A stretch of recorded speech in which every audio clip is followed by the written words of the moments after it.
Si Lloyd ay isang ulilang bata na inampon ng pinakamalakas na S-rank wizard at kalaunan ay naging isang adventurer. Pero tinanggal siya ng grupo niya dahil wala raw siyang silbi bilang support mage. Ang hindi alam ng lahat maliban sa teacher niya, siya pala ang napiling bayani na nakatakdang talunin ang Demon King. Noong bata pa si Lloyd, winasak ng Demon King ang kanilang bayan. Halos lahat ay nasawi pero nakaligtas siya. Sa gitna ng kaguluhan, isang S-ranked adventurer wizard na nagngangalang Merlin ang nakatagpo sa kanya. Nawalan din si Merlin ng mahal sa buhay sa laban nila kontra sa Demon King, kaya marahil sa lungkot, napagdesisyonan niyang ampunin si Lloyd at gawing alagad niya. Pagdating nila sa bahay ni Merlin, ang unang ginawa nito ay lumikha ng fireball mula sa hangin. Seryoso niyang sinabi kay Lloyd na kung hindi siya makakagawa ng apoy gamit ang mahika bago gamabi, wala siyang hapunan. Kaya todo effort si Lloyd buong araw hanggang sa wakas nakagawa siya ng maliit na apoy. Tuwang-tuwa niyang ipinakita ito sa guro niya, pero sinabihan lang siya ni Merlin ng sarkastikong. Magaling, bago hipan ng apoy at sunugin siya ng kaunti, sabay sabing, mahaba-haba pa ang lalakbayin mo, bata. Kasunod noon, itinuro naman ni Merlin kung paano tumawag ng tubig mula sa lupa. Sa unang subok pa lang, nagawa ito ni Lloyd. Pero imbes na purihin siya, ngumisi lang si Merlin at pinaulanan siya ng dambuhalang tubig para raw ipakita kung paano dapat ginagawa ang tama. Lumipas ang mga araw, mas lalo pang gumaling si Lloyd sa paggamit ng iba't ibang mahika. Pero kahit anong gawin niya, tila laging kulang kay Merlin. Minsan, gumawa pa siya ng ice sculpture na kamukhang kamukha ng teacher niya, pero ginamit lang ni Merlin ang mahika niya para buhayin ang estatwa, ipitin si Lloyd, at palakihin pa ito hanggang mabasag, sabay sabing kulang pa rin ang kakayahan niya. At gaya ng isang inosenteng bata, naniwala si Lloyd at nangakong magsisikap pa. Isang araw, dahil sa sobrang hangover ni Merlin, ginamit ni Lloyd ang mahika niya para pagalingin ito. Pagkagising ni Merlin, niyakap siya nito at taos-pusong nagpasalamat. Pero ilang segundo lang, hinailan na naman siya nito palabas para mag-training. Lumipas ang panahon, at isang gabi, nagbabasa si Merlin ng sinaunang mga aklat habang tila mabigat ang loob. Dumating si Lloyd para tawagin siya sa hapunan. Nang tumayo si Merlin, aksidenteng nahulog ang aklat. Pinulot ito ni Lloyd at sa sandaling mahawakan niya ito, bigla na lang napuno ng impormasyon ang utak niya at nawalan siya ng malay. Nagpanik si Merlin. Dahil sa isang hawak lang, natutunan ni Lloyd ang isang ancient magic spell, isang kakayahang tanging chosen one lang ang mayroon. Doon niya naalala ang madilim na nakaraan niya at ayaw niyang maranasan ni Lloyd ang parehong kapalaran. Kaya ng gabing iyon, habang mahimbing na natutulog si Lloyd, pumasok si Merlin sa silid niya. Marahan niyang hinalikan ng noo nito, nilagyan ng magic seal, at sinelyuhan ng kaalaman tungkol sa sinaunang mahika upang hindi masyadong umasa si Lloyd sa kanyang kapangyarihan. Para hindi maranasan ni Lloyd ang parehong mapanganib na landas na tinahak ni Merlin noon, inirekomenda niya na maging white mage si Lloyd, isang uri ng mangkukulam na nakatutok sa support magic o pagtulong sa ibang adventurers. Tinuruan siya ni Merlin ng recovery magic, na kayang magpagaling at kahit magpatubo ng mga prutas. Para ipakita ang agwat ng lakas nila, basta na lang niyang binuhay muli ang isang halos patay ng puno, parang walang kahirap-hirap. Patuloy siyang tinuruan ni Merlin ng iba't ibang klase ng mahika at kaalaman. Pero sa tuwing napag-uusapan ng tungkol sa ancient magic, agad niya itong binabaliwala, sinasabing, hindi mo kailangang matutunan yan. Matagal nang nawala ang ancient magic, daan-daang taon na ang nakalipas. Lumipas pa ang panahon. Sa tuloy-tuloy na pagsasanay ni Lloyd, isang araw, piniringan siya ni Merlin at dinala sa gitna ng kagubatan na ng mga halimaw.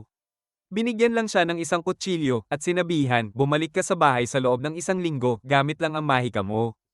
Pagkasabi nun, tumakbo na lang si Merlin at iniwan siyang tulala at takot. Halos agad, isang wolf monster ang sumulpot at umatake. Agad siyang tumakbo at umakyat sa puno para makaligtas. Napagtanto niya na bilang isang white mage, wala siyang sapat na magic para talunin ang mga halimaw.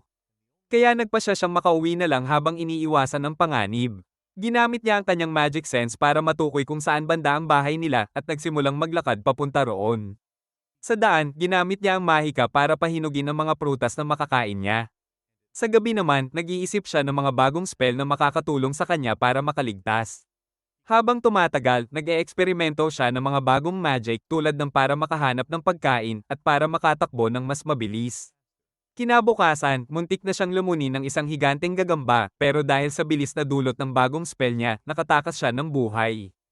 Hindi siya tumigil sa paggamit ng magic na iyon hanggang sa tuluyan siyang makarating sa bahay, bagsak sa pagod, diretsyong bumagsak sa harap ng pintuan. Lumipas ang mga taon at naging binatilyo na si Lloyd. Isang araw, Nakakita siya ng magazine tungkol sa lungsod at doon siya nagsimulang ma-curious sa mundo sa labas. Nagbago rin ang ugali ni Merlin. Sa halip na hilahin siya para mag-training, ngayon ay siya na ang humihila kay Lloyd mula sa mga gawaing bahay para gumawa ng mga bagong uri ng magic. Minsan bigla na lang itong nagkakaroon ng ideya kahit 10 oras ng gabi at pinapagawa kay Lloyd hanggang madaling araw. Hindi na kinaya ni Lloyd ang sobrang pressure. Isang gabi, nagpasya siyang tumakas at tuklasin ang mundo sa labas. Kinabukasan, natagpuan ni Merlin ang kwarto ni Lloyd na bakante, at sa mesa, naroon lang ang magazine tungkol sa lungsod. Napangiti siya ng malungkot at nasabi sa sarili, mukhang dumaan na sa rebellious phase ang bata ko. Samantala, nakarating si Lloyd sa lungsod at agad siyang namangha sa ingay at sigla nito. Ginastos niya ang kaunting pera sa pagkain pero napaisip kung paano siya kikita ulit. Bigla na lang may recruitment notice ng isang adventurer party na tumama sa mukha niya. Hindi niya napansin na may nakamasid pala sa kanya, pero dahil interesado siya, nagpasya siyang sumali at subukan ng pagiging adventurer. Ang unang misyon niya, lumaban sa isang Cyclops. Sobrang saya ni Lloyd dahil sa wakas makakakita na siya ng totoong labanan laban sa isang napakalakas na halimaw. Habang naglalaban sila, tinataboy ng Cyclops si Allen, ang leader at main DPS ng grupo. Agad siyang sumigaw sa kanilang healer para gumamit ng healing spell. Pero bago pa man makagalaw ang healer, si Lloyd ay nagdesisyon na tumulong, sabay bigay ng isang support spell sa buong party, kahit wala ni isa sa kanila ang nakapansin. Biglang pinakawalan ng archer ang isang arrow diretso sa mata ng halimaw, kaya ito nabulag. Sa galit ng Cyclops, tinarget nito ang archer, pero mabilis na hamarang si Rina, ang tanker ng grupo. Nagulat siya dahil halos wala siyang naramdamang bigat sa suntok ng halimaw. Habang nangyayari yon, ginamit naman ng mage ng party ang binding spell para hindi makagalaw ang Cyclops. Kinuha ni Allen ang pagkakataon at tinapos ito gamit ang isang malakas na slash. Dahil doon, sumikat agad si Allen, naging bayani siya sa isang iglap. Lahat siya ang pinupuri, habang si Lloyd, ang tinatawag nilang Dank White Mage, ay halos walang napansin. Barya lang ang ibinayad sa kanya bilang pasasalamat at tinanggap niya iyon dahil iniisip niyang iyon lang talaga ang halaga niya. Pagkatapos ng laban, nagyaya si Allen ng inuman para ipagdiwang ang kanilang tagumpay. Pero tumanggi si Lloyd, sinabing hindi siya umiinom. Naiinis ang mga babae sa party dahil pakiramdam nila bastos ang ginawa ni Lloyd sa alok ni Allen. Pero sa totoo lang, hindi rin naman talaga itinuturing ni Allen na parte ng team si Lloyd. Sabi pa nga niya, walang silbi ang mga white mage. Kailangan lang natin ng isa dahil sa rules ng guild. Kahit sino pwede, Lloyd man o iba. Ngunit si Rina, napapaisip. Pakiramdam niya may kakaiba kay Lloyd, may hindi lang napapansin ng lahat. Samantala, sa malayo, may isang lalaking nagmamasid kay Lloyd. Isa pala siyang informant ni Merlin at palagi niyang sinusubaybayan ang estudyante nito. Sabi ni Merlin, hindi siya nag-aalala kay Lloyd hanggat hindi ito nagiging mayabang. Tinanong siya ng spy kung pinagsisisihan ba niya ang nangyari noon. Napahawak si Merlin sa labi niya at naalala ang araw na nakipaglaban sila sa Demon Lord kasama ang hero na si Sybil. Hindi kayang talunin ng Demon Lord ang grupo nila, kaya pinili nitong mag-selfie-destruct, winasak ang buong lungsod kasama siya. Ginamit ni Sybil ang ancient magic para buhayin ang lahat ng nasawi sa pagsabog, kapalit ng sarili niyang buhay. Lubos na nasaktan si Merlin sa pagkawala ni Sybil. Kaya nang ampunin niya si Lloyd, ginawa niya iyon bilang paraan para makalimot sa sakit. Hindi niya inasahang magiging chosen one din pala ito, katulad ni Sybil. Sa isip ni Merlin, nangako siya, hindi ko na uulitin ang mga pagkakamali ko noon. Gagawin ko ang lahat para protektahan si Lloyd. Samantala, sa lungsod, tuloy-tuloy ang pagsikat ni Allen. Paulit-ulit siyang nakakatapos ng mga misyon, pinapatay ang mga malalakas na halimaw, lahat dahil sa tulong ng mga support spell ni Lloyd na hindi niya alam. Walang nakapapansin, maliban kay Rina, na may kutob na may mas malalim pang dahilan sa likod ng mga tagumpay ni Allen. Isang gabi, lumapit ang mga sundalo kay Allen at humiling ng tulong. Kailangan nilang pabagsakin ang mga golem na pumapatay sa mga tropa malapit sa patrol point. Agad tinanggap ni Allen ang mission, sobrang kumpiyansa na madali lang iyon para sa kanya. At dito nagsisimula ang susunod na yugto ng kwento ni Lloyd, ang White Mage na minamaliit ng lahat pero may tinatagong kapangyarihang hindi nila kayang unawain. Dinala ni Allen ang buong party sa patrol point at gamit ang magic search ni Lloyd, nadiskubre nilang kailangan nilang pumasok sa likod ng waterfall para matagpuan ang mga golem. Pagpasok nila sa loob, agad nilusob ni Allen ang mga halimaw. Pero bawat beses na may natatalo silang isa, may bagong golem na lumilitaw. Napansin ni Lloyd na may summoner sa paligid na gumagamit ng magic stone para lumikha ng mga bagong golem. Agad niyang binigyan ng buff ang Archer at inutusan itong barilin ang Summoner. Sumunod ito, at sa tulong ng magic ni Lloyd, umikot ang arrow sa poste at tumama diretso sa dibdib ng Summoner.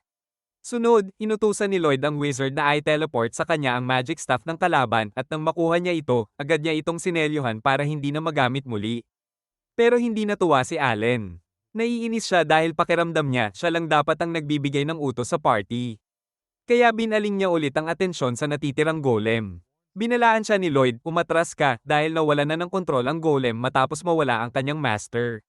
Pero hindi nakinig si Allen at sumugod pa rin. Napilitan si Lloyd na gumamit ng espesyal na magic para makasabay at iligtas siya bago pa siya madurage ng higanteng bato. Galit si Allen dahil inunahan siya ni Lloyd pero sakto namang huminto ang golem kaya sinamantala niya iyon at tuluyang winasak ang halimaw. Pagkatapos ng mission, bigla niyang tinanggal si Lloyd sa party. Sabi niya, wala kang silbi. Lagi ka lang nakatago sa likod. Si Lloyd, na matagal nang pinapaniwala na mahina siya at may skill issue, tinanggap na lang ang desisyon, tahimik, walang reklamo. Sinubukan niyang maghanap ng bagong party pero puno na ang lahat. Doon siya nakaramdam ng matinding panghihina ng loob. Pero sa saktong oras, may isang babaeng pink-haired na dumating sa guild naghahanap ng free white mage. At urgent pa. Sabi ng receptionist, mahirap kang makahanap ng tutugma sa mga kondisyon mo. Kaya tinuro niya si Lloyd. At nang marinig ng pink-haired girl na unemployed white mage si Lloyd, hindi na siya nagdalawang isip, hinailan niya agad ito palabas. Ang pangalan ng babae ay Yu, at miyembro pala siya ng S-Rank Adventure Party. Katatapos lang nilang maghunting ng mga bandit at dahil sa kanilang galing at teamwork, madali nilang natalo ang mga ito. Na-corner pa nila ang boss at sinabihan itong sumuko. Pero bigla itong ngumiti at naglabas ng lihim na sandata, isang giant stone golem. Nagulat ang party ni Yo dahil resistant sa magic ang golem at kahit sabayan ng mga physical attacks, halos wala rin itong epekto. Kaya nagdesisyon si Yo na siya na mismo ang haharap dito. Siya ang strongest damage dealer ng grupo, kaya buong lakas siyang sumugod at tinaira ang golem, pero gasgas lang ang nagawa niya, napilitan siyang umatras at umiwas sa counter-attack ng halimaw, tapos sumigaw siya sa kanilang white mage. Buff me up, now. Pero ang white mage nila, parang lutang, ilang segundo bago siya natauhan. Buti na lang, nakapag-cast siya ng buff spell sa oras, kaya nakakuha siya ng dagdag na lakas. Sa susunod na atake, tuluyan niyang pinabagsak ang golem. Matapos nilang mahuli ang lahat ng mga tulisan, nilapitan niyo ang white mage na si Clum. Humingi ito ng tawad dahil kanina ay parang tuliro siya at muntik pa raw mapahamak si Yo dahil doon. Ngunit sinabi ni Yo na huwag na niyang masyadong isipin yon dahil alam naman niyang may mabigat na pinagdadaanan si Clum ngayon. Tinanong pa niya kung kamusta na ang kalagayan sa bahay nila. Biglang iniabot ni Clum ang kanyang resignation letter kay Yo. Kailangan daw niyang magpahinga upang maalagaan ang kanyang kapatid na may sakit. At dito na nagsisimula ang kasalukuyang eksena kung saan sabik na sabik si Yo habang hinahatak niya si Lloyd papunta sa base ng kanilang grupo. Napatigil ang mga kasama niya. Hindi makapaniwala na nakahanap talaga siya ng white mage dahil tiyak nilang mabibigo siya. Pagdating sa base, ipinakilala ni Yo si Lloyd sa lahat kahit hindi pa niya alam ang pangalan nito. Pagkatapos, ipinakilala naman niya ang kanyang mga kasama, si Dogges, ang shield user, si Cross, ang archer, at si Silica, ang mage. Sa huli, ipinakilala rin ni Yo ang sarili bilang swordsman at leader ng grupo, sabay bati, welcome sa team namin, Lloyd. Medyo nagulat si Lloyd at nagtanong. Sandali lang, kailan ako pumayag sumali sa party ninyo? Napahinto si Yo, realizing na hindi niya pala naitanong kung gusto ba talaga nitong sumali. Sina Dogges at Silica ay agad nakaintindi ng nangyari, dinala lang pala ni Yo ang estranghero ng walang paliwanag, kaya sila na mismo ang humingi ng paumanhin kay Lloyd. Ngunit sinabi rin nila kay Yo na kahit nakahanap siya ng white mage, hindi raw nito mapapalitan si Clum. Dapat na raw nilang isuko ang kasalukuyang quest. Nainis si Yo sa narinig. Hindi pwedeng ganun. Humingi ng tulong sa atin ang kliyente, at hindi natin sila pwedeng talikuran, mariing sagot niya. Nag-usisa si Lloyd, bakit hindi na lang ipatake sa ibang party? Sumagot si Dogges, hindi pwede. A-rank quest ito. Ang mga A-rank at pataas lang ang pwedeng kumuha ng ganitong klaseng mission. Pero ngayon, lahat ng A-rank parties ay wala sa bayan. Tayo lang ang natitirang S-rank party dito. Nanlaki ang mata ni Lloyd. S-rank adventurers. Ibig sabihin, kayo yung mga top adventurers. Hindi siya makapaniwalang nasa harap niya ang mga elite. Gusto sana niyang makatulong pero agad bumalik ang kanyang pagdududa sa sarili. Sa isip niya, mahina lang siya at baka maging pabigat lang sa kanila. Ngunit biglang nagsalita si Yo, ipinagtanggol siya sa harap ng grupo. Bago nyo siya husgahan, bigyan nyo muna siya ng pagkakataong patunayan ang sarili niya. Dinala ni Yu si Lloyd sa kagubatan para ipakita ang kakayahan nito. Kinakabahan si Lloyd. Iniisip niyang baka mapahiya lang siya. Paulit-ulit siyang pinapagawa ni Yu ng kahit anong spell, ngunit halatang hindi niya alam kung ano ang dapat gawin. Sabi ni Doggest, Yu, baka naman pwedeng sabihin mo muna kung anong spell ang gusto mong aipakas sa kanya. Halatang baguhan pa. Kaya inutusan ni Yu si Lloyd mag-cast ka ng enchantment magic sa amin lahat. Agad namang nagduda sina Cross at Silica. Imposibleng magawa yan ng basta-basta. Mga high-level white mage lang ang kayang mag-enchant ng buong party. Pero napakamot lang ng ulo si Lloyd. Sa isip niya, akala niya ay mahirap na pagsubok yon pero basic level spell lang pala. Tinanong pa niya si Yu, sigurado ka bang ito lang ang kailangan kong gawin para makasali sa party? Tumango si Yu. Oo, yan lang. Nagkatinginan ng mga kasamahan niya at sinabing, okay lang, Lloyd. Kung hindi mo kaya, huwag mo nang pilitin. Alam naming mahirap yan. Ngunit buong tapang na sagot ni Lloyd, kaya ko ito. Dahan-dahan niyang inilabas ang kanyang staff mula sa dimensional storage at doon tuluyang nabigla ang lahat. Pagkatapos noon, sabay-sabay na nagcast si Lloyd ng 5 klase ng enchantment spell sa buong grupo at hindi nila namalayan dahil sobrang bilis niya. Napatanong si Yo kung saan niya biglang kinuha yung staff niya at ipinaliwanag ni Lloyd na meron siyang storage spell, isang magic na pwedeng paglagyan ng mga gamit. Tinanong niya si Yu kung satisfied ba ito sa resulta ng enchantment spells, pero nagulat si Yu dahil karaniwan, matagal gawin ang ganong klase ng magic at may mahabang incantation pa. Ilang sandali pa, naramdaman ng lahat na mas magaan at mas malakas sila kaysa dati dahil sa mga spell ni Lloyd. Para subukan kung gaano kalakas ang epekto, hinugot ni Yu ang espada niya at hinampas ang isang malaking puno sa tabi. Sa isang malambing lang na swing, naputol ng malinis ang puno. Nagulat ang buong party, halos hindi sila makapaniwala sa nakita nila. Saka ipinaliwanag ni Lloyd na 5 klase ng enchantment spells ang sabay niyang incast sa kanila. Hindi makapaniwala si Nayo at ang iba at sinabi pa ni Lloyd na inakala niyang masyadong simple kung isang spell lang ang gagamitin niya, kaya sinubukan niyang higaitan pa ito para ipakita ang tunay niyang kakayahan. Pero dahil tulala pa rin ang lahat, inakala ni Lloyd na disappointed sila sa kanya. Ibinalik niya ang staff sa storage at malungkot na sinabi, naiintindihan ko. Siguro nga, hindi ako bagay na maging white mage ng grupo ninyo. Humingi siya ng paumanhin dahil nasayang daw ang oras nila at nagsimulang lumakad palayo pero pinigilan siya ni Yo. Doon lang naisip ni Yo na tanungin si Lloyd tungkol sa nakaraan niya at nabigla ang lahat nang sabihin ni Lloyd na tinanggal siya sa Heroes Party dahil masyado raw siyang mahina.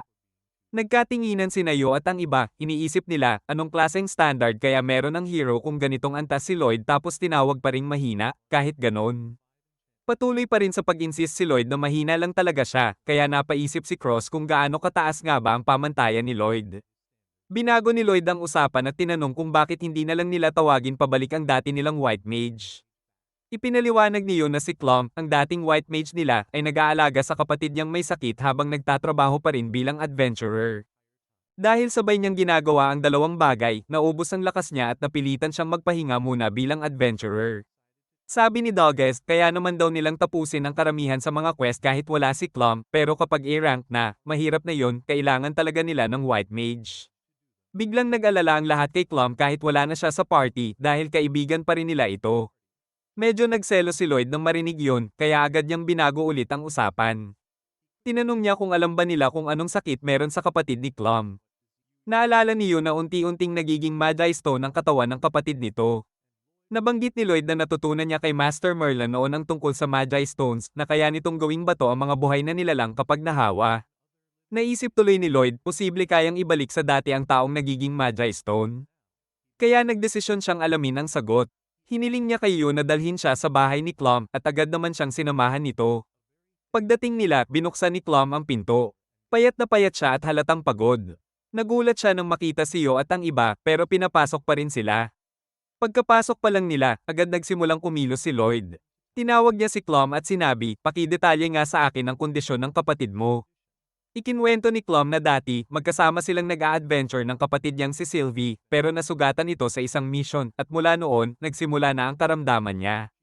Tinanong ni Lloyd kung ano ang mga sintomas, kaya ipinakita na lang ni Clump sa kanya kaysa magpaliwanag pa sa salita. Habang binubuksan ni Clump ang pinto ng silid ni SYLV, biglang kumawala ang matinding malas na mana mula sa loob. Nang alisin niya ang kumot ng kanyang kapatid, tumambad ang nakakatakot na eksena, ang mga kamay at binti ni Sylvie ay tuluyan ng naging Magi Stone. Ayon kay Clum, nawawala na sa kontrol ang mana ni Sylvie at palala ng palala ang kondisyon nito araw-araw. Natatakot siyang baka hindi na magtagal ang kapatid niya. Doon ay lumapit si Lloyd at nagsabing, hayaan mong tulungan kita. May teorya ako kung paano siya maibabalik sa dati, kung tama ako. Pero agad siyang tinanggihan ni Clum. Kahit daw ang mga pinakamagagaling na healer na tinawag niya ay nagsabing imposibleng gamutin ang ganitong uri ng sakit. Ipinaliwanag ni Lloyd na posibleng nasugatan si Sylvie ng isang Magi Stone na may sobrang purong mana. Kaya unti-unti rin siyang nagiging Magi Stone. Tinanong niya si Clum kung nasugatan ba si Sylvie sa lugar na may mataas na konsentrasyon ng mana. Sumang-ayon si Clum, nangyari raw ito habang nasa misyon silang kunin ang isang Magi Stone mula sa isang kuweba. Hiniling ni Lloyd na ipakita sa kanya ang sugat at nang alisin ni Clum ang bahagi ng bewang ni Sylvie na tuluyan ng naging Magi Stone, agad niyang nakumpirmang doon nagsimula ang lahat. Nagulat si Clum at tinanong kung paano niya ito nalaman. Sagot ni Lloyd, tinuruan ako ng aking master. Doon ay nagsalita si Yu, hinihimok si Clum na pagkatiwalaan si Lloyd kahit minsan lang. At sa wakas, pumayag siya. Agad nagcast ng spell si Lloyd para sipsipin ang lahat ng corrupted mana sa katawan ni Sylvie. Pero halatang hirap din siya dahil napakalakas ng enerhiya nito. Sa kabila ng pagod, naituloy niya ang unang hakbang at ipinaliwanag kay Clum na kailangan niyang ibaba ang mana ni Sylvie halos sa zero, kung hindi, walang saysay ang pagpapagaling. Habang patuloy niyang hinihigop ang mana ni Sylvie, nagcast siya ng panibagong spell para simulan ang paghilom. Napansin ni Clum na iba ito sa karaniwang healing spell. Ipinaliwanag ni Lloyd na isang mas makapangyarihang bersyon ito, kahit napaka-inefficient pero may kakayahan siyang sunugin ang mana na hinihigop niya mula kay Sylvie upang maneutralize ito. Halos hindi makapaniwala si Clum sa narinig. Tinanong ni Yu, impressive ba ang ginagawa niya? Sagot ni Clum, oo. Gumagamit siya ng dalawang sariling imbentong spell ng sabay habang tiniis ang napakalakas na mana, isang bagay na imposible kahit para sa pinakamagaling na white mage. Ilang sandali pa, nagsimula ng magbunga ang paraan ni Lloyd. Unti-unting bumalik sa normal ang mga bahagi ng katawan ni Sylvie na naging bato. At sa wakas, nagmulat siya ng mata. Napaiyak si Clum sa tuwa. Matapos makarecover, sinabi niya kina Yu at Lloyd na kapag tuluyang gumaling si Sylvie, muli silang maglalakbay na magkasama. Bilang kapalit, hinihiling niyang suportahan ni Lloyd ang grupo sa halip niya. Ngunit sagot ni Lloyd, hindi ako karapat-dapat para doon. Ngumiti lang si Clum at sinabing, sundin mo lang kung ano ang sinasabi ng puso mo. Pagkatapos, nagdaos sila ng maliit na salo-salo para ipagdiwang ang paggaling ni Sylvie. Lahat ay lubos na nagpapasalamat kay Lloyd kahit siya mismo ay hindi pa rin makapaniwalang karapat-dapat siya sa pasasalamat. Ngunit nang makita niya kung gaano siya tinatreto ng grupo, mainit, magiliw, at parang pamilya, napangiti siya at nahiya pang tanungin kung pwede ba siyang sumali sa kanilang party kahit alam niyang mahina pa siya. Nagulat man sila, labis silang natuwa sa desisyon niya. At doon, malugod nilang tinanggap si Lloyd bilang bagong kasapi. Para sa kanya, iyon ang simula ng panibagong yugto ng kanyang paglalakbay. At syempre, naghanda rin ang grupo ng welcome party. Kain ka lang ng kain. Lloyd, sabi nila, kami na bahala sa bayad ngayong gabi. Habang kumakain si Lloyd, para bang ngayon lang siya nakatikim ng pagkain sa buong buhay niya. Natatawa naman ang mga bagong kasama niya sa party habang pinapanood siyang ganadong-ganado. Tinanong siya kung gutom na gutom ba talaga siya, pero sabi ni Lloyd, ang sarap kasi ng pagkain dito sa bayan na to. Nagulat sila lahat kasi sa totoo lang, karaniwan lang naman daw ang lasa ng pagkain dito. Pero sabi ni Lloyd, kumpara sa mga nakasanayan niyang kainin mula pagkabata, parang ginto na ang lasa ng mga pagkain dito.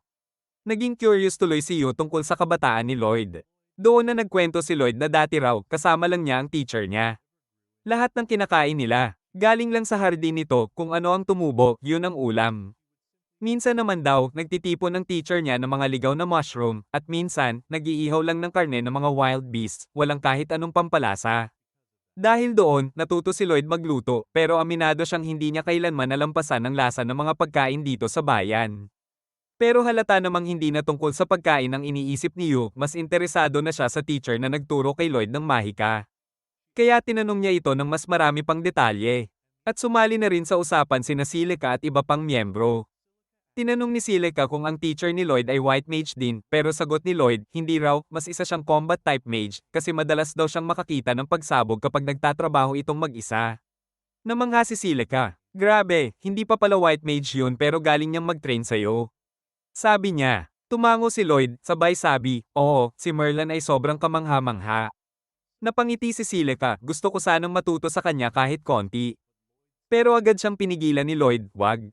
Pagsisihan mo yan habang buhay pag nalaman mo ang totoo. Pagkatapos nilang pag-usapan si Merlin, nagpa siya ang grupo na magdaos ng strategy meeting para sa susunod nilang misyon. Si Yu, na umami na mahina siya sa presentations, pinakiusapan si Dogges na siya na lang ang magpaliwanag ng detalye kay Lloyd. Sinabi ni Dogges na ang mission nila ay puksain ng mga halimaw na sumisira sa mga lokal na sakahan. Dinagdag ni Silica na kakaiba ito dahil iba't ibang klase ng monsters ang nagsama-sama para bumuo ng isang pack, unang beses pa lang ito narinig ni Lloyd. Sabi ni Dogges, bago rin sa kanila ang impormasyong yun pero kailangan nila itong seryosohin. Biglang nagsalita si Cross, kung sobrang dami ng kalaban, mahihirapan kami niyo, puro physical attack lang kasi kami, hindi pang maraming kalaban. Sumang-ayon si Yu, kaya ikaw, Silica, kailangan naming umasa sa'yo. Malalawak ang sakop ng mga spell mo. Pero medyo kinakabahan si Silica, ang problema, ubus mana ko agad pag gumamit ako ng wide area spell. Kaya tinanong ni Yu si Lloyd, kaya mo bang gumamit ng attack magic? Sagot ni Lloyd, kaya ko naman, pero basic lang, at di ganun kalakas ang resulta. Doon na nagpatuloy si Dogges sa pagbuo ng battle plan. Ganito, ako at si Yu ang mag-a-attract ng mga halimaw para magtipon sila sa isang lugar. Doon na papasok si Silica para sabay-sabay silang tamaan ng spell. Habang si Cross naman, dugtong niya, ay poprotekta kay Silica at kay Lloyd na magpo-focus naman sa healing at support magic. Pagkatapos ng laban, pumunta na ang lahat sa inn para magpahinga. Pero napansin ni Dogges na lumiliis ng daan si Lloyd kaya agad niya itong tinanong, saan ka pupunta? Nahihiyang sagot ni Lloyd, wala kasi akong pera pambayad ng kwarto. Agad siyang binigyan ni Dogges ng isang pouch at di makapaniwala si Lloyd. Dahil mas marami pa itong laman kaysa sa lahat ng perang nakita niya buong buhay niya. Natarante siya at sinabing hindi niya matatanggap yon, pero sagot ni Dogges, hindi ito tulong. Ibabawas ko ito sa sahod mo. Wala nang nagawa si Lloyd kundi tanggapin ito at taos-pusong nagpasalamat. Nangakong pagbubutihin niya ang trabaho para maibalik ang halaga. Kinabukasan, nagtipon silang lahat sa harap ng inn. Si Yo ang huling dumating at nagtanong, nasaan ang mga gamit ninyo? Tuwang-tuwang sagot ng iba, nilagay na ni Lloyd sa magic storage niya. Wala na tayong kailangang bitbitin. Nainggit si Yo at agad ding nagpatulong. Mabilis namang in-store ni Lloyd ang gamit niya, kaya parehong namangha sina Yo at Silica sa galing niya. Pero sabi ni Lloyd, pwede ko naman kayong turuan kung gusto nyo. Nagulat ang lahat, wala pa silang kilalang ibang tao na marunong ng ganitong magic bukod kay Lloyd. Pero tiniyak niya sa kanila, madali lang matutunan to. Kailangan lang ng practice kung gusto niyong palakihin ang capacity. Doon nagsimula ang kanilang bagong mission.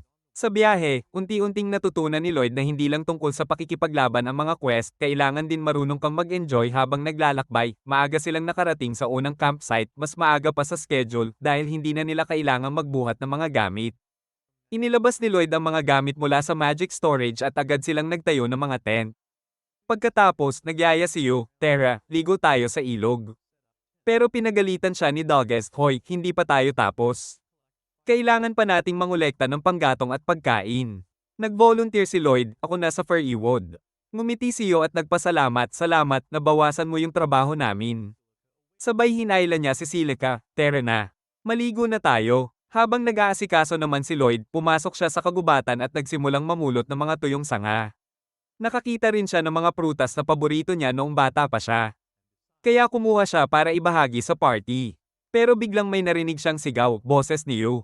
Mabilis siyang tumakbo papunta sa pinanggagalingan ng sigaw at doon niya nakita ang isang higanteng serpent monster na umaatake kina Yu at Silica na parehong walang laban at walang suot kundi tuwalya. Agad sumugod si Lloyd para iligtas sila, inatake niya ang halimaw para makuha ang atensyon nito. Ginamit ni Yu at Silica ang pagkakataon para makatakbo papunta sa pampang. Naghintay si Lloyd hanggang makabalot na sila ng tuwalya bago niya ibinato sa kanila ang mga sandata nila. Pagkahawak nila ng armas, agad siyang nagcast ng 2 enchantment spells sa kanila. Sumugod si Yo at isang matinding hiwa lang, naputol sa 2 ang halimaw. Pero kahit naputol na, lumalaban pa rin ang ulo ng serpent. Sumigaw si Silica, tumakbo kayo. Ako na bahala. Sabay nagcast siya ng fireball at sa isang bagsak lang, sumabog ang ulo ng halimaw at tuluyan nila itong natalo. Nagulat siya dahil hindi naman siya usually ganun kalakas pero hindi niya naisip na si Lloyd pala ang nag-buff sa kanya. Samantala, nagpasalamat si Yo sa kanya sa pagsagip sa kanila at hiling niyang ibalik ulit sa storage ang espada niya. Pero bigla na lang, nalaglag ang tuwalya niya at nasilip ni Lloyd ang plot na tinatago niya. Pareho silang nataranta. At kahit wala naman siyang kasalanan, nasampal si Lloyd ng malupit. Pagbalik nila sa campsite, nagpa siya si Lloyd na turuan ng lahat kung paano gamitin ang storage magic. Sabi niya, buksan daw muna nila ang espasyo gamit ang palad nila, pero hindi nila alam paano gawin. Sa payo ni Silica, sinubukan nila, pero mukha lang silang grupo ng tanga na pinipiga ang hangin na parang may invisible na lobo. Medyo nadismaya si Lloyd sa sarili niya, iniisip niyang siguro, hindi talaga siya magaling magturo. Pero biglang nag-chant si Silica ng storage. At nagawa niyang buksan ng isang magic space. Napagtanto ng lahat na hindi pala nila kayang mag-cast ng spell ng walang incantation gaya ni Lloyd. Pero kung gagamit sila ng mga chant, baka matutunan din nila kalaunan.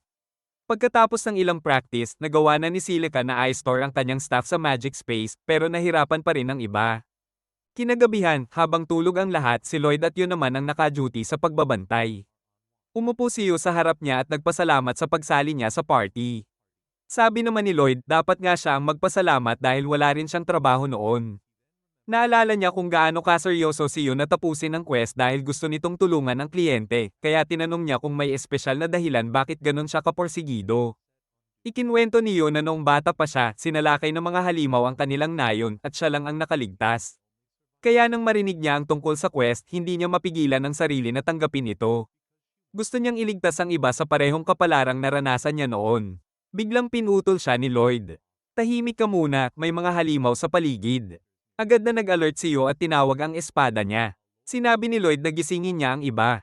Ilang sandali lang, handa na ang buong grupo, pero nang makita nila kung gaano karami ang mga spider monsters, napagpasyahan nilang umatras muna. Tahimik silang umatras, pero sa malas, naapakan ni Yu ang isang sanga, crack at narinig iyon ng mga halimaw. Agad silang tumakbo ng mabilis, pero nahabol sila ng mga gagambang halimaw at napalibutan. Naglabas ng mga sapot ang mga ito, at kahit na-block nila ang unang atake, tinamaan ng staff ni Silica at nadala ito ng isa sa mga gagamba.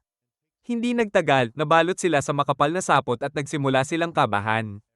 Pero sabi ni Lloyd, kailangan nilang pigilan muna ang mga gagamba bago tuluyang lumaban. Mabilis niyang in-enchant ang mga kasama niya, tapos sinabi kay Yu na siya ang unang umatake. Tumalon si Yu, ginupit ang sapot at sabay isinoli kay Silica ang kanyang staff. Kasabay noon, umatake rin si Yu sa isa sa mga gagamba, hinarang ang malagkit nitong likido, tapos mabilis na tinaga ang mga paa nito. Ginamit pa niya ang silk squirt ng halimaw para mag-surf papunta sa susunod na gagamba, sabay tinaga rin ang mga paa nito sa isang mabilis na combo. Nagulat siya kasi hindi naman niya usually kayang gumawa ng ganong kalakas na atake. Hindi rin agad pumasok sa isip niya na si Lloyd pala ang nag-buff sa kanya. Agad namang lumikha si Silica ng ilang fireballs at pinaputukan ni Cross ng kanyang mga palaso ang mga iyon, kaya't naging mga nagliliyab na arrow ang tumama sa mga halimaw na gagamba. Dahil doon, mabilis natapos ang laban. Habang humihinga ng malalim, napansin ni Lloyd na siya pala'y napapasigaw ng mga utos kahit siya ang pinakabagong miyembro ng grupo. Nahihiya siyang humingi ng paumanhin dahil nadala siya sa laban, pero sabi ni Doggett, ayos lang yon dahil ipinakita ni Lloyd na may likas siyang kakayahan bilang leader. Pumayag naman ang iba at sinabi nilang gusto nilang patuloy siyang mamuno sa mga susunod na labanan. Kinabukasan, natutunan na ng lahat ang magic storage spell, kaya kaya na nilang buhatin ang sariling gamit. Habang nagpapatuloy ang kanilang paglalakbay, patuloy pa ring iniisip ni Lloyd kung bakit may mga halimaw na gagamba sa lugar na iyon. Makalipas ang ilang araw, habang nagbabantay mag-isa si Lloyd sa gabi, bumalik na naman sa isip niya ang tungkol sa mga gagambang iyon. Iniisip niya na siguro dapat nilang masinuri pa ang mga iyon nang biglang dumating sina Yu at Silica. Tinatawag ang pangalan niya. Tinanong nila kung siya na naman ba ang magbabantay ngayong gabi. Tumango si Lloyd kaya nag-alala ang dalawang babae. Matagal na raw kasi siyang hindi natutulog ng maayos, puro all-nighter ang ginagawa niya. Pinayuhan nila siyang magpalitan na lang ng duty, pero sabi ni Lloyd ay ayos lang siya, mas mabuting makapagpahinga ang lahat para may lakas silang lumaban kung sakaling may umatake. Magpapalecture na sana si Yu, pero pinigilan siya ni Silica. Respeto natin ang desisyon niya. Sabi ni Silica. Pero Lloyd, ipaalam mo sa amin kung nahihirapan ka na. Samantala, mula sa tent nila, tahimik lang na pinagmamasdan ni na Cross at Doggett ang eksena, halatang nag-aalala sila sa pagiging matigas ang ulo ni Lloyd. Kinabukasan, habang nagpapatuloy sila sa paglalakbay at nagpapahinga sandali, ginamit ni Lloyd ang search magic para mag-detect ng mga halimaw sa paligid. Napanatag siya nang wala siyang maramdaman, pero biglang lumapit si Yu at nagtanong, anong ginagawa mo? Ipinaliwanag ni Lloyd na may spell siyang ginagamit para matukoy ang mga halimaw at banta sa paligid at nagulat si Yo dahil ngayon lang niya narinig ang ganong klase ng mahika. Sabi ni Lloyd, hindi raw kalakihan ang saklaw ng spell. Pero kahit papaano, nakakatulong pa rin ito sa kaligtasan ng grupo. Nabahala si Yo dahil mukhang si Lloyd lang ang inaasahan sa pagbabantay pero ngumiti lang si Lloyd at sinabing ayos lang siya, hindi niya kailangan ng tulong. Kinagabihan, siya pa rin ang nagbabantay mag-isa. Napabuntong hininga si Yo. Parang hindi siya nagtitiwala sa amin, sabi niya. Kaibigan na naman kami ngayon, di ba? Sumagot si Silica, iba-iba ang paraan ng mga tao para maging komportable sa iba. Baka may mabigat na nakaraan si Lloyd kaya siya ganun. Siguro rin, hindi niya nakikita kung gaano siya kahusay, kaya pilit niyang pinapatunayan yun sa sarili niya. Napaisip si Yo sa sinabi ni Silica, pero sabi nito, darating din ang panahon na siya na mismo ang magbubukas sa atin tungkol sa nakaraan niya. Samantala, nilapitan ni Douglas si Lloyd at sinabing kailangan niya ng tulong. Sumama ka muna sa akin, sabi ni Douglas at si Cross naman ang pumalit sa pagbabantay. Dinala siya ni Douglas sa gilid ng kampo kung saan maingat nitong inihanda ang isang trap alarm, isang sistema na agad mag-aalerto sa kanila kung may halimaw na lalapit. Si Lloyd ay humanga sa nakita niya, pero sinabi ni Douglas na may alarm system naman sila na mag-aalerto kapag may mga halimaw na paparating, kaya mas mabuti kung magpahinga na muna siya. Ngunit sagot ni Lloyd, hindi na raw kailangan yon, mas kaya pa niyang gampanan ang trabaho ng alarm na yon. Biglang humarap si Douglas sa kanya at seryosong nagtanong, ibig mo bang sabihin, hindi ka nagtitiwala sa grupo mo? Agad na sagot ni Lloyd, hindi, nagtitiwala ako sa inyo. Pero tugon ni Douglas, kung ganun, mukhang kabaligtaran ang ipinapakita mo. Naalala ni Lloyd ang mga sinabi sa kanya noon ni na Merlin at ng dati niyang boss na siya raw ay kulang sa karanasan at walang silbi. Kaya ipinaliwanag niya kay Douglas na ayaw lang niyang maging pabigat sa iba, kaya pinipilit niyang magtrabaho ng husto. Ngunit ngumiti si Douglas at sinabing, kung ganun, hayaan mong maging problema ka namin. Nagulat si Lloyd. Ha? Anong ibig mong sabihin? Ipinaliwanag ni Douglas, kaya nga tayo bumuo ng party, di ba? Para sama-samang harapin yung mga bagay na hindi natin kayang mag-isa. Natural lang na minsan may nagkakamali o nagdudulot ng abala, kaya dapat matuto kang umasa sa amin. Ngayon lang narinig ni Lloyd ang ganong pananaw at dahil doon, napapayag siya ni Douglas na magpahinga.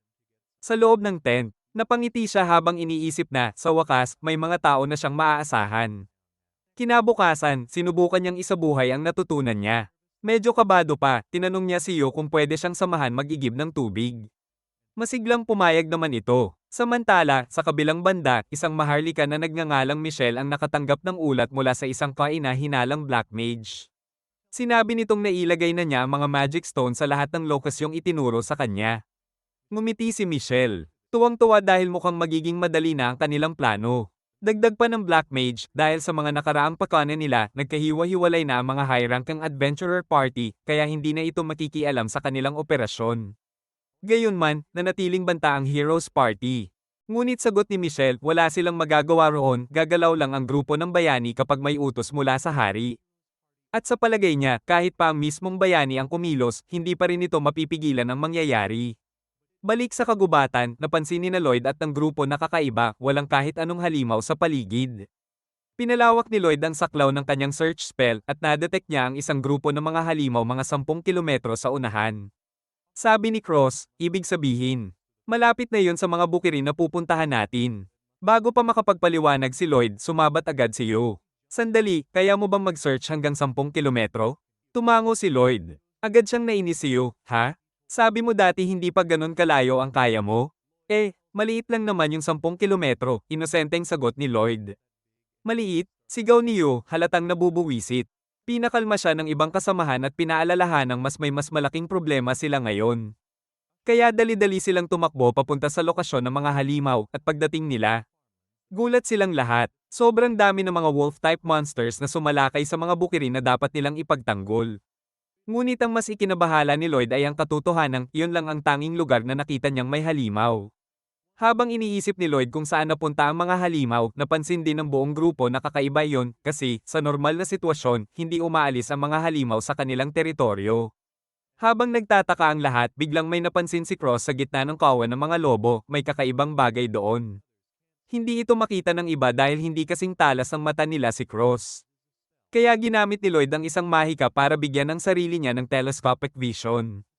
Dahil dito, nakita niya ang isang itim na bato sa gitna ng mga lobo. Ginamit din niya ang parehong mahika sa mga kasamahan niya at doon nila nakita ang misteryosong bato.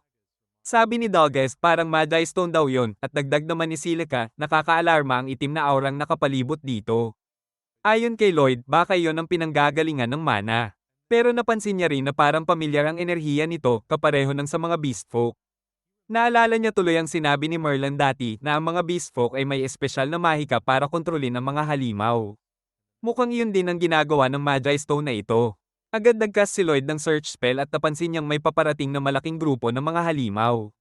Doon niya naintindihan na ang Magi Stone ang sanhi ng kaguluhan pero hindi pa rin niya alam kung bakit. Nagpa siya ang grupo na dapat silang umatras muna pero tumanggi si Yo. Sabi niya kung tatakas sila, sisirain ng mga halimaw ang mga bukirin. Pumayag si Doggett na mahirap nga talagang tumakas sa ganitong sitwasyon. Pero duda si Silica kung kaya nilang manalo sa laban na ito. Biglang nagsalita si Lloyd, lalaban tayo. Confident siyang mananalo sila kung susundin nila ang plano niya. Una nilang target, wasakin ng Magi Stone. Tinanong niya si Cross kung kaya niyang barilin yon. Hindi sigurado si Cross kung kaya niyang basagin mula sa ganung layo, pero sabi ni Lloyd, okay lang basta tamaan niya. Tumutok si Cross at saka naglagay si Lloyd ng 3 enchantment spell sa kanya. Dahil dito, tumama ang palaso at tuluyang nabasag ang Magi Stone. Nagulat si Cross at tinanong kung paano niya nagawa yon. Sabi ni Lloyd, in-enchant ko ikaw, pati pana mo at mga palaso mo. Normal lang yan para sa isang tulad ko. Nabigla ang lahat kasi alam nilang hindi kaya ng normal na white mage na i-enchant ang tao at sandata ng sabay. Pagkatapos noon, napansin nilang nag-aaway na ang mga lobo. Nang masira ang Magi Stone, bumalik ang likas sa pagiging mabangis ng mga ito. Ayon kay Lloyd, naging matagumpay ang unang parte ng plano niya. Pero hindi pa tapos, papalapit pa rin ang dambuhalang hukbo ng mga halimaw. Lumabas sila mula sa gubat at si Silica ang unang hamarang sa harapan. Habang papalapit ang mga halimaw sa kanya, kalmado lang si Lloyd, naghihintay ng tamang sandali para magbigay ng utos. Pagsabi niya ng ngayon, agad naglabas si Silica ng isang fire tornado na nilipol ang lahat ng halimaw na papunta sa kanya. Nabigla ang lahat, hindi pa sila nakakakita ng ganon kalakas na mahika dati. Sinabihan ni Lloyd si Silica na ipagpatuloy ang paggamit ng apoy at hangin. Habang lumapit naman siya kay Cross. Dahil sa makapal na usok mula sa apoy ni Silica, nabulag ang mga lumilipad na halimaw, pero hindi rin nila ito makita. Kaya ginamit ni Lloyd ang telepathy para i-connecta ang mga pandaman nila ni Cross, saka ginamit ang search skill para ibigay ang eksaktong lokasyon ng mga kalaban. Pagkakita ni Cross sa mga iyon, tinamaan niya ang lahat ng walang mintis, isang tama, isang bagsak. Pagkatapos, bumalik si Lloyd kay Silica para sa huling bahagi ng kanilang plano. Pero sinabi ni Silica na ubos na ang mana niya. Wala yun kay Lloyd, nagmistulang walking power bank siya at ibinahagi ang mana niya kay Silica. Sa sobrang dami ng naibigay niyang mana ng biglaan, napaluhod siya sa pagod pero sinabi niyang huwag siyang alalahanin at ipatawag na lang ang ulan. Sumunod si Silica at agad bumuhos ang malakas na ulan, sapat para patayin ang apoy sa gubat at pigilan itong kumalat. Ngunit pagkatapos noon, naubos na rin ang mana ni Silica at bumagsak siya. Buti na lang, nasalo siya ni Doggett. Pinuri siya ni Yu, sinabing magaling ka. Kami na ni Doggett ang bahala sa mga natitirang halimaw. Habang nagmamadali silang humabol sa natitirang mga nilalang sa labanan, nagpahinga muna sina Silica at Lloyd. Biglang napahiga si Lloyd sa lupa, sabay sabi, kailangan ko pang magporsige. Hindi ako dapat napapagod sa ganito kaliit na gawain. Maya-maya, natapos ni Nayo at ng iba pa ang paglilinis ng mga halimaw, at pagbalik nila kay Lloyd, sinabi niyang kailangan nilang tumungo agad sa kalapit na lungsod. Pakiramdam daw niya ay pain lamang ang lugar na ito at ang tunay na target ng kaaway ay ang lungsod ng Ishtar. Nagulat ang lahat at biglang kumuha si Lloyd ng kahon ng mana potions mula sa kanyang storage dimension. Habang iniinom niya ang isa, ipinaliwanag niyang patibong lang pala ang buong misyon, isang plano para mailayo ang mga high-ranking adventurer sa Ishtar at pahinain ang depensa ng lungsod. Sabi ni Cross, pero hindi ganon kadali yun. May mga bayani at ang Night Order doon. Sumang-ayon naman si Doggett, sinasabing may punto si Lloyd. Dahil dito, nagdesisyon si Yo na bumalik agad sa Ishtar. Para siguradong makapaghanda sila kung sakali. Binigyan ni Lloyd ng buff ang buong grupo matapos niyang inumin ang mana potion, sabay sigaw, Tara na. Tumakbo siya agad pa Ishtar, at lahat ay napanganga sa bilis niya. Habang sinusubukang humabol si Yo, napansin niyang mas mabilis na rin siyang tumatakbo kaysa dati. Hindi na rin nagtaka ang grupo nang sabihin ni Lloyd na binigyan niya silang lahat ng speed buff para makarating agad sa lungsod. Samantala, sa kabilang panig, abala si Michelle sa pag-aasikaso ng mga dokumento sa kanyang mansyon nang biglang lumitaw ang Demon General na si Grace. Sinabi nitong handa na ang kanyang hukbo para umatake. Napangiti si Michelle, pinag-usapan nilang gaanong kadali nilang naipuslit ang isang buong hukbo patungong Ishtar, salamat sa kapangyarihan ng Beast Folk Girl na kanilang dinukot. Sabi ni Michelle, patuloy nilang gagamitin ang kakayahan ng dalaga para sa kanilang mga plano, at pumayag naman si Grace na siya na ang bahala roon. Samantala, nagmamadali pa rin sina Lloyd papunta sa Ishtar, at kahit pansamantala silang huminto para huminga, buo pa rin ang loob nilang malapit na nilang marating ang lungsod. Ngunit napansin ni Silica na baka napapagod na si Lloyd dahil mahirap magpanatili ng enchantment magic. Ngumiti lang si Lloyd at sabi, mahirap yan para sa mga hindi sanay. Pero tinuruan ako ng teacher ko na gamitin ito araw-araw hanggang masanay ako. Kaya sanay na akong mag-cast ng enchantment ng matagal. Ikinwento ni Lloyd kung paano siya minsang itinapon ni Merlin sa gitna ng kagubatan bilang bahagi ng training niya. Dahil hindi niya kayang talunin ang mga halimaw roon, ginawa na lang niya ang alam niyang pinakamabuti, tumakbo palayo. Dahil doon, napilitan siyang gumawa ng mga bagong spell para mapabilis ang kilos niya. Sabi niya, impyerno raw ang naging training na yon. Lalo na't madalas siyang pag-alitan ni Merlin. Kaya iniisip niya na baka mahina lang talaga siya noon. Akala pa nga niya normal lang yung ganong klase ng training, pero biglang sinabi ni Silica at yun na hindi yun normal, kahit papaano. Pero syempre, si Lloyd, sa sobrang tanga at masipag niya, inakala pa rin na mahina lang yung training niya kumpara sa karaniwan, kaya nagpasya siyang mag-training ng mas matindi pa. Hindi na alam ni Silica at Yo kung paano siya tatapatan. Pagkatapos, nagpahinga muna sila bago ipagpatuloy ang paglalakbay. Nagcast si Lloyd ng speed buff sa grupo para mas mabilis silang makagalaw, tapos ginamit din niya ang search magic para siguraduhing walang mga halimaw sa paligid. Habang maayos silang naglalakad, bigla siyang huminto kaya nagkabanggaan silang lahat. Nagtanong sila kung anong problema, at sagot ni Lloyd. May na-detect daw ang search skill niya, pero hindi ito tao at hindi rin halimaw. May kakaibang pakiramdam siya tungkol dito. Kaya sabi niya, mauna na raw sila habang siya'y mag-iimbestiga. Pero sinabihan siya ni Yo na kung sakaling mapanganib yun, baka kailanganin niya ang tulong nila, at pumayag naman si Lloyd. Pagdating nila sa isang lumang kubo, sinabi ni Lloyd na sigurado siyang may mga demonyo sa loob. Nabigla ang lahat dahil dapat nasa kabilang panig ng bundok lang ang mga demonyo. At bawal silang pumasok sa teritoryo ng tao. Ipinaliwanag ni Lloyd na bawal nga dapat sila, pero pinaalala sa kanya ng iba na nitong mga nakaraang taon, nilalabag na ng mga demonyo ang batas at umatake na sila ng mga tao. Tinanong nila kung bakit parang wala siyang alam tungkol doon, at sinabi ni Lloyd na wala siyang maalala sa pagkabata niya, inaampun daw siya pagkatapos ng digmaan. Nag-alala ang grupo na baka na-trigger nila ang masamang alaala ni Lloyd, pero ngumiti lang siya at sinabing ayos lang siya. Sabi ni Cross, dapat bumalik sila sa lungsod at ipagbigay alam agad ito sa mga knight. Pero tutol si Lloyd, mas mabuting alamin muna nila ang nangyayari. Nararamdaman daw niya sa mga demonyo ang parehong enerhiya na nakita nila noon sa Black Magi Stone. Napatigil ang lahat ng marinig yon. Sabi ni Lloyd, kung totoo ngang plano ng mga demonyo na umatake sa Ishtar, lalo pang mahalaga ang investigasyon nila. Sumang-ayon si Yu, dahil kung hindi sila kikilos, baka malagay sa panganib ang Ishtar, at pumayag din ang lahat. Paglapit nila sa kubo, wala silang nakita sa loob, kaya ginamit muli ni Lloyd ang search skill niya. Doon niya nadiskubre na nasa ilalim pala ng lupa ang mga demonyo. Sabi ni Daggett, hanapin daw nila ang pasukan, pero sabi ni Lloyd, huwag na, may mas mabilis siyang paraan. Inutusan niya si Silica na gumamit ng Earth Magic, pero bago iyon, nag-cast muna siya ng mga buff sa buong grupo. Pagkatapos, gumawa si Silica ng malaking buhang inang hukay sa lupa sa harap nila, at gumuho ang kisame ng underground tunnel kung saan nagtitipon ng mga demonyo para magsagawa ng isang ritual. Nagkagulo ang mga demonyo, nagtakbuhan para makaiwas sa mga bumabagsak na bato. Mabilis na tumalon si Yu pababa at sinunggaban ng isa sa kanila sa leeg. Sinigawan niya ito, tinatanong kung anong ginagawa ng mga demonyo sa panig na ito ng kontinente. Pero bago pa siya masagot, ginamit ng isa pang demonyo ang mahika niya para ihagis ang mga bato kay Yu, na madaling hinarang ni Yu gamit ang sarili niyang kakayahan. Pagkatapos noon, agad pumutok si Cross at tinamaan ng isa sa mga demonyo habang ang isa naman ay nakatakas. Habang nagtatago ang mga demonyo sa likod ng mga guho, biglang ginamit ni Silica ang kanyang skill para gawing buhangin ang mga bato, at boom! Nabunyag ang mga kalaban. Sinubukan nilang umatake, pero agad silang hinarang ni Daggett kaya napilitan silang umatras at tumakbo. Isa sa mga demonyo ang nakatakas palabas ng silid, pero nang habulin siya ni Yu, hindi niya mabuksan ang pinto.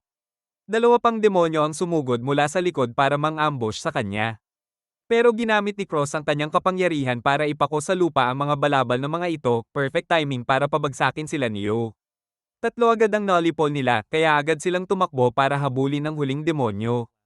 Pero bago pa nila ito maabutan, nilamon na ng isang malaking kakon ang Beast Girl, at dinala siya ng demonyo palayo. Saktong dumating sina Lloyd at ang grupo, at agad silang nagdesisyong makipaghabol. Nauna sina Yo at Cross makalapit, kaya pinlano nilang i-trap ang demonyo mula sa magkabilang panig habang papalapit pa lang sina Lloyd at ang iba. Nararamdaman ni Lloyd ang napakalakas na magic signal mula sa kakon, kaya sinabi niya sa lahat na kailangang mahuli nila ito kahit ano paman. Ilang sandali lang, hinaranggan ni Yo ang daan ng demonyo, at doon niya napagtanto na napalibutan na pala siya.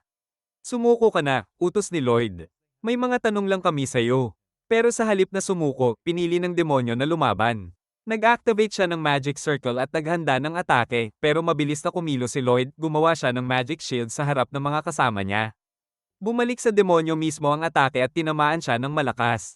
Dahilan para bumagsak ito. Agad tumakbo si Lloyd papunta sa kakon at ginamit ang kanyang mahika para ibaba ito at palayain ang Beast Girl sa loob.